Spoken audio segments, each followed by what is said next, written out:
Muri Zimbabwe tichikugamuchire zvakarepo pano paZim News Update pano petinoda kupai manews update anenge ari kuitika muno munyika yeZimbabwe. So kana uri muswa usabve pano usina kusubscribe, kulike nekushare kuti petinenge tichiisa manext update munge musazorasikiwe nezvinenge zvichiitika muno munyika yeZimbabwe.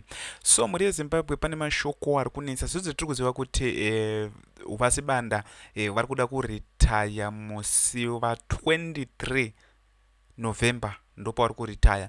So tiri kuona kuti zvinhu zvinomira zvakanaka. Havasi kuziva kuti arida kureplacer Sibanda ndiani weruzhinji. Vamwe vari kuti pamweni ndiGeneral Rugeje muri yeZimbabwe. Sezvo tiri kuona kuti nyange wari General Rugeje but President Sean Mnangagwa kungonyara kuisa kutya kuisa Sean Mnangagwa because ndo pana pato nepfungwa dzekutoti dai mwana wangu akatungamirira mauto zvinobva zvanyasa kubuda mune zvakanaka muri yeZimbabwe. So toda kuti tiwerenge tese pano toya takakubatsirai takakubatanidzirai maupdates because tabva ipapo tichienda yava tendai biti vatendai biti wafuma paofisi pavo pakakomberedzwa neZRP chinova chiricho chiratidzo chinoratidza kuti itori crisis cheche zvinhu zvinomira zvakanaka. So tiri kuona kuti ava ndo General Rugeje wacho, ava ndo vari kufungidzirwa kunzi ndo vanogona kureplacer Sibanda. Sezvo muri kuziva kuti ana matatu aya vakabva kuiswa munana macho aya vachaite wane ma72 years because mutemo cheche unototendera kutoti general anofanira kunge aine 70 years zvichidzika muri yeZimbabwe. Zvekutoti ivo Sibanda wacho pawakangopiwa 1 year extra magweta akatonetsana nawo akanetsana naPresident Emmerson Mnangagwa sezvo akazongoshandisa chisimba. So regedzai tione pano muri yeZimbabwe tizive kuti chii chiri kunyatsa kumboitika. Tikuona pakanzi Zimbabwe Defense Forces ZDF Commander Philip Valerio Sibanda is set to leave his post on November 23, making the end of his extended contracts.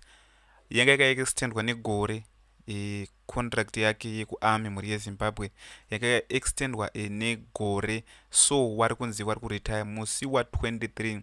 Sibanda, who turns 71 in December, has led Zimbabwe's army forces since 2017, replacing Constantino Chiwenga, who became vice president after leading the military intervention that led Comrade Robert Mugabe to retire. Akaretire Comrade Mugabe wakaita zvokubviswa zvechisimba ana kuretire kwakanaka kwake. A military succession crisis now rising. The question, could the General Rugeje's moment and will he finally be remembered for his efforts? General Rugeje vari kunzi wakaisa maefforts akawanda, vaishanda nesimba kuarmy since from 2008 kusvika now. So vari kunzi ndiwo vacharangarirwe here kana kuti patori nedzimwe pfungwa. Sibanda's re-appointment last year sparked controversy with lawyers arguing that the statutory retirement age is 70. Yakatombonetsa nhau yacho iyoyo pawangwanzi waextende negore. Malawyer akatoti no, retirement age is 70. President Mnangagwa's decision, who revived and already expired term, was deemed flawed, and an update ceremony is planned for November 24 to mark Sibanda exit, but his future roles and successor remains uncertain. A potential successor ndokutombona apa muri yeZimbabwe kuti pari kunzi chi potential successor. General Rugeje has been a very hard-working soldier since 2008. He was, however, being ignored and relegated to less attractive position. In true statement spirit, Rugeje worked hard in all position.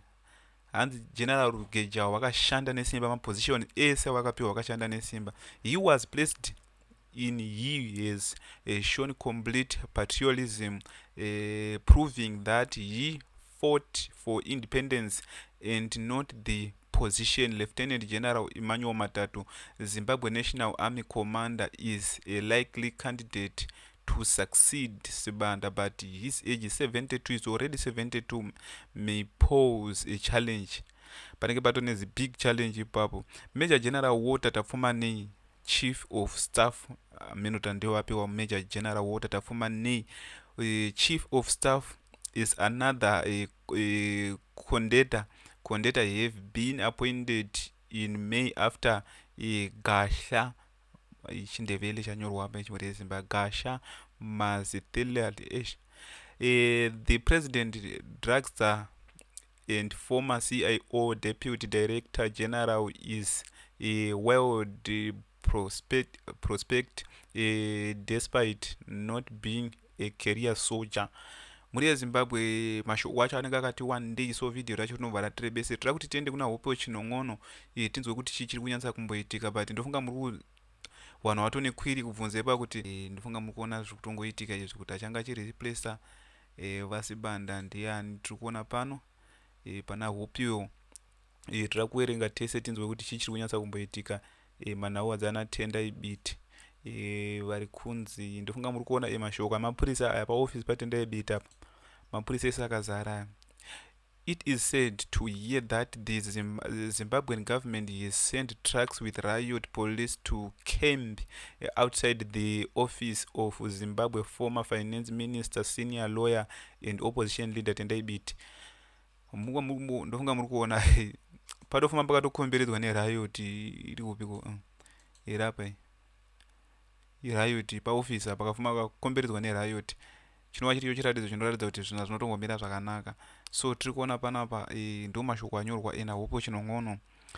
These are things that put a stain of our country because why would you send a truckload of riot police to camp outside the professional office of a senior lawyer on the basis that you intercept he is going to meet a group of people to discuss their views with oppose extending the term of the president. Now aya kunyanya kunetsa apa ndema press conference vakatanga aya varida kuopposa 2030 ndo now aya kurwa tsomtsomu nayo. The whole idea that Tendai Biti leads the constitutional defense forum is guaranteed by the constituents of our country, freedom of speech and freedom of assembly, yet both are being curtailed by the state that should be protecting these freedoms. If any happens to Tendai Biti or to his property, the government will be fully responsible because of what we are witnessing. The whole world can see this. How do we move from celebrating that the richest black man came to Zimbabwe and want to invest to his only 2 or 3 days later? Pakaipa muri yeZimbabwe zvona zvinogombera zvakanaka. Whoever advises the president and his government muri yeZimbabwe mashoko acho adenge akati one day tatichingokupawo maupdates manews updates anonga ari kuitika chikuratidzira kuti chii chiri kunyatsa kumboitika mafirst hand updates ndio tinonga tichidini ndio tinonga tichikupai pano. Tiri kuona nhau kuti nhau idzi hadzina kumira zvakanaka muri yeZimbabwe. Zvakudzoka panapo ndikuda tagwirei ndofunga muri kumuona the dangerous illusion of the state successor Mnangagwa succession gambit may backfire. President Emerson Mnangagwa idea of a safe successor has become subjective.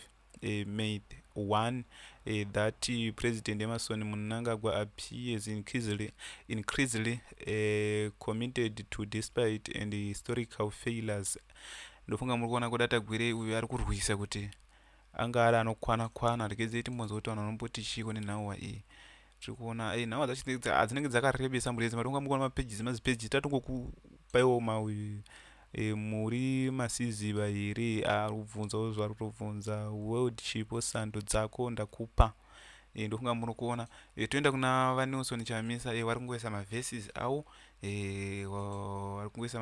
avo ndofunga muri kuzvionera muri yeZimbabwe kutoti nyika haichadi maverses wane 5 hours waisa. Ndofunga muri kuona pano vari kutotaura the greatest assignment and as you go to preach saying the kingdom of heaven is at hand muri yeZimbabwe. Ndofunga uri kuverenga maverses amateu with passion and zeal preach and public everywhere. The truth gospel and glad tidings of the promise of the kingdom of heaven. This is not a playground. Ngedziti mudhuri vanoti chiko comment section. Zvanyadzo nyawa dzezvematongerwo enyika kana tichingotaura zvedu vanhu vanonga vachitandara but hadzizodi kuzopinda nemavhesi zvakadaro. Brother, take to the street and stop with the tweet. We are told, brother, I'm still here positive hope pamuri mukuru even vanhu vakanditi ndopenga. Ndofunga muri kuona miono ine vanhu iyi muri yeZimbabwe. Vatungamiriri vanobva kuna Mwari. Ndofunga muri kuona President Sean Mnangagwa waina Dangote. Ndofunga muri kuona people want freedom from ZANU-PF. Bra. Your great assignment is to launch the new movement. ED is getting too much space. Don't leave. Arikutaura tota ED arikupi akazwana mukana cheche. Ingovhura kereke baba. Ingovhura kereke zviperi chichi.